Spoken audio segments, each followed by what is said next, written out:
E eu acho que também tem muito essa questão dessa perda de capacidade que a gente tem de ouvir também. A gente não... Assim, eu vejo muita gente hoje querendo perguntar muito e ouvindo pouco, né? Isso acontece bastante nas empresas, né? Acontece demais. Acontece demais. A pessoa fala e não tá nem para outra. E quando a gente começa a ouvir, prestar atenção, bons relacionamentos é isso. Eu me conecto com alguém que eu presto atenção. Eu cuido de alguém que eu estou ouvindo.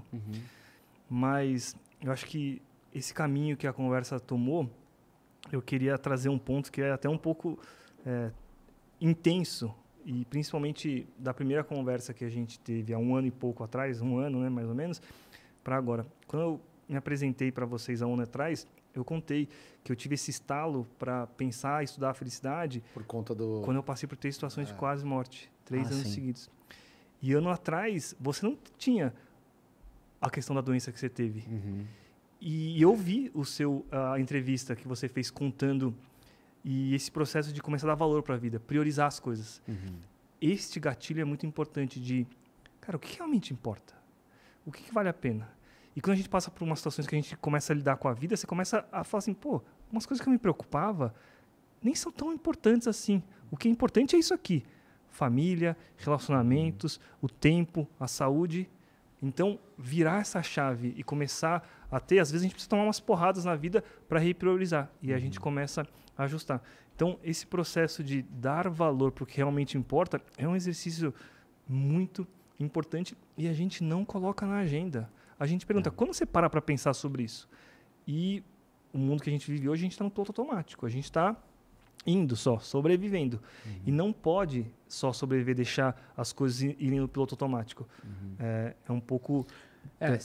Com relação à experiência que eu vivi, o que eu aprendi e estou com isso até hoje, que me deu uma paz muito forte, é a questão da serenidade diante do tsunami, né? Eu não tive outra opção, no caso. É porque não foi uma coisa que eu li num livro, foi uma coisa que eu vivi. E a gente chegou à conclusão de que se a gente se desesperasse naquele momento, não ia ter resultado prático, né? Então, assim, eu fui obrigado a ser sereno, a agir naquilo que eu controlava no momento. E a questão do tempo também, né? O tempo das coisas acontecerem e passarem, né? Porque o tempo é senhor de tudo, né? Então, foi um testemunho de vida muito forte, Vinícius, assim, sabe? Tipo, foi um bagulho que aconteceu assim, e eu olho para trás, por isso que eu gosto tanto, tô gostando tanto de te receber aqui de novo hoje, porque quando eu olho para trás, eu falo, cara, quando o Vini veio aqui e passou 1 ano, cara, o quanto aconteceu nesse 1 ano, é impressionante como a gente... Passou uma vida em 1 ano. Outro dia a gente estava voltando, né? Eu dei uma carona pro Diego até a casa dele e a gente foi realmente conversando isso. Que assim, é uma janela de tempo que você fala, 1 ano, né? Cara, mas assim, foi tão intenso pra gente por conta de tudo. Com isso que aconteceu com o Diego, com as mudanças, viu, né? Tem coisas assim, o crescimento e tudo mais. E aprendizado tão rico também que a gente teve aqui. A gente foi falando assim, cara... Porra, cara, né? Foi, assim, eu não imaginava a minha vida... A nossa vida, a gente não imaginava, assim, toda essa... Porque Tava quieto demais, só trabalhando, né? Tá brincando, né? Porque tem uma questão muito foda no meio disso tudo, que é a gestão da expectativa do que acontece. Eu sou uma pessoa que eu simplesmente coloquei como plano fazer tudo aquilo que iam me mandar, tipo, tratamento, a questão da cirurgia e tal, mas de uma maneira racional, de uma maneira plano de ação. Cara, tem um problema, eu vou atacar aqui, tá? E isso acabou, assim, eu tive o apoio irrestrito da empresa na época, eu passei 1 mês fora, e acabou que isso mudou um pouco da minha postura enquanto profissional, no sentido de que as coisas não precisam ser para ontem. Eu não preciso agarrar o mundo com as pernas, porque cada segundo nessa vida é uma dádiva, velho. Tipo, e eu agradeço por isso, assim, sabe? Então a minha carreira hoje, ela ganhou Eu não sou um cara que... hoje eu não quero ser mais presidente da empresa. Não quero ser mais um diretor necessariamente. Eu quero ter qualidade de vida. Eu quero estar feliz perto dos meus. Isso só passou a ter prioridade, entendeu? Porque o tempo fica muito relativo. Muito legal. Cara, a felicidade tem a ver com o tempo. É uma variável tão importante. E aí, a gente estava falando, você estava falando no começo, né? A gente vive muito na ansiedade, né? As pessoas estão vendo muito no futuro e elas param de viver o presente. Então, se eu tô tão preocupado com as coisas que eu preciso fazer, as conquistas que eu não tenho ainda, aquilo me faz mal. Ao invés de, viver o presente. Nossa. E exigiu de você uma força que você nem imaginou que você tinha. Exigiu uma força das pessoas ao redor que nem imaginou que você tinha. E aí você vê o potencial humano, assim, você fala assim, cara, eu não imaginava se, assim, falassem pro Diego que você ia viver isso e ia suportar. A gente, acho que não. Mas passei, suportei. E o que eu acredito? As nossas maiores superações têm que ser compartilhadas. Porque as pessoas precisam aprender com os desafios dos outros para que as pessoas não precisam sofrer para aprender. Então, é isso. Fala mais, conta mais, compartilha mais. Porque até hoje, quando eu penso na minha história, formar uma consultoria de felicidade corporativa começou por uma dor minha em 2010. Quando eu tive esses momentos, eu falei assim, eu tô indo embora. Valeu a pena? E a resposta foi não. Quando você fala assim, tô indo embora e não valeu, tô desperdiçando esse tempo, deixa eu ajustar. Eu ganhei uma segunda chance. O Diego ganhou uma segunda chance. Vamos aproveitar. Vamos passar a mensagem. Vamos conversar com as pessoas. Vamos agradecer mais as pessoas. Eu vi o depoimento, dei uma pesquisada, você falou a importância da sua esposa estar ali, movimento da perna, tudo mais. Caralho, que animal. É essa pessoa que te estendeu a mão quando você estava na baixa, que você vai sempre valorizar quando você estiver na alta. E não, só para você ter uma noção, cara, e aí eu compartilho com o público que está em casa, quando eu saí da UTI, eu estava na cama, era como se eu tivesse 90 anos no corpo de um cara de 38. Por quê? Porque diante de uma operação dessa, né, você tem um edema e você fica sem os movimentos. Né? Então, dia a dia, era como se eu estivesse vivendo o filme do Benjamin Button. Wow. E aí eu comecei a minha jornada com 90 anos, né, dependente, tendo que tomar banho e ir ao banheiro com auxílio. E de repente eu acordava no outro dia, cara, eu já conseguia levantar. E aí no outro dia eu já conseguia tirar a mão da cama. É o filme mesmo, assim você E uma semana, cara, eu já tava andando, fiz eu até postei no meu canal, e a minha esposa me ensinando a dançar de novo, fazer passinhos, você viu? Eu vi esse vídeo.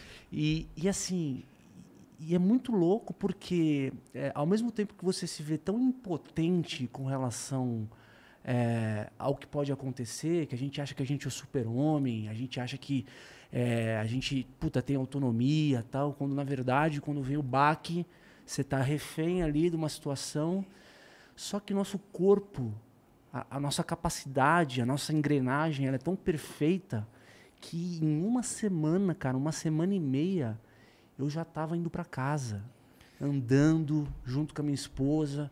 Então aquilo me deu um senso de valorização da minha condição humana, cara, que assim, eu não aprenderia isso com ninguém.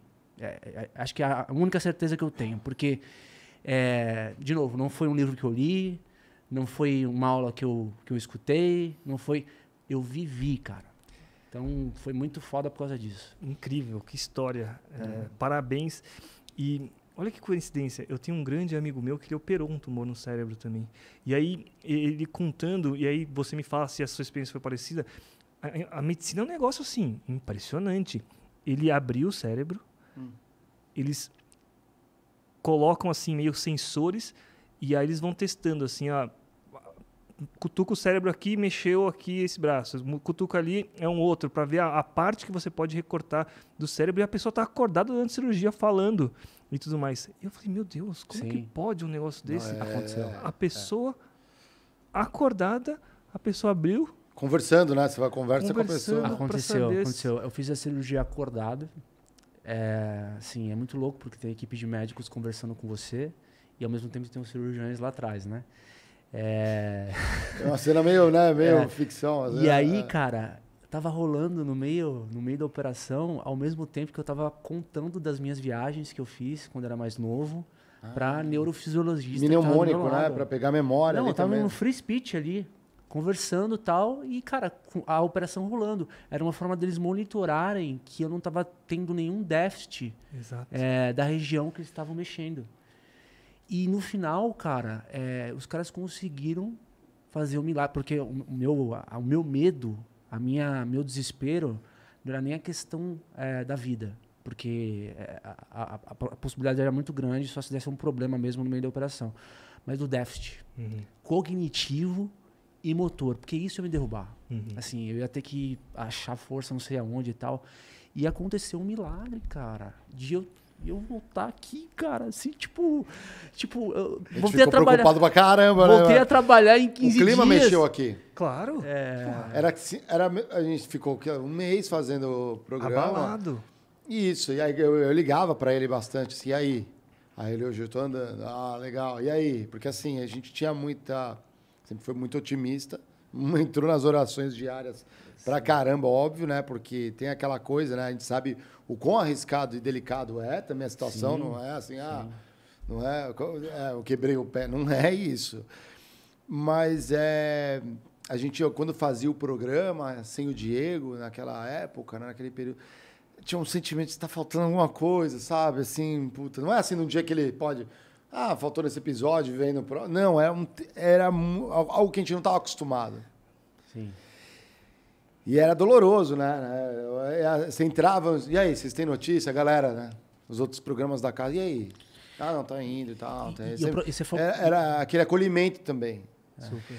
E, eu falava assim, mas quem tem que ser acolhido é o Diego, não a gente. Mas acho que a galera também sentia. Claro. Porque o ambiente, né? Quantas pessoas às vezes não tem que se ausentar da empresa? Exato. Esse ponto que você trouxe, eu tenho 2 comentários. Que é o seguinte. O primeiro, é muito inspirador essa história. Porque quando você entende e tá perto, e aí você fala assim, cara, eu vou ficar muito feliz dele voltar a falar, se movimentar e tudo mais. E quando você vê isso, é uma alegria que você fala assim, caramba, muitas pessoas pensam, felicidade, alívio dinheiro, também, conquista e tudo mais. Claro que se as pessoas conquistam isso, mas existe essa felicidade que é uma felicidade que você, ao lembrar disso e estar aqui falando com ciência, você fala assim, isso aqui é priceless, isso aqui é do caralho, inspirador, conexão. Então, é muito importante a gente ter essas histórias inspiradoras para a gente colocar os problemas nos seus devidos tamanhos. Agora que ele já superou um negócio como esse, e é uma luta que vai continuar sempre, mas, se eu superei isso, um problema, um estresse no trabalho, ele fica pequeno pro Diego. Isso aqui, perdeu um patrocinador. É ruim, lógico que é ruim. Mas isso aqui não acaba com a minha vida. Eu tô aqui, eu vou lá e vou mandar um e-mail para outro, eu vou falar com outro. Ter essa percepção traz uma força para ele incrível, que ele vai usar daqui para frente. E esse segundo ponto que você trouxe é entender que numa empresa, igual a Suzano, tem 35 mil colaboradores, na Deloitte 6, 7 mil colaboradores, as pessoas estão passando por desafios. Ou familiares. Eu preciso estar próximo das pessoas para entender também como que eu vou me relacionar com elas. Se ela tiver tudo bem, beleza, vamos lá na máxima performance. Se ela tiver, por exemplo, a esposa dele, os parentes dele, não estavam numa fase boa quando ele estava tratando. Quando meu pai tratou câncer, ele não estava numa fase boa. Se você tem uma rede de segurança que você pode confiar, aquilo é fundamental. Porque aí você fala assim, a rede de ajuda e apoio é fundamental para a gente superar. Precisa. E se você está numa empresa que tem isso, maravilhoso.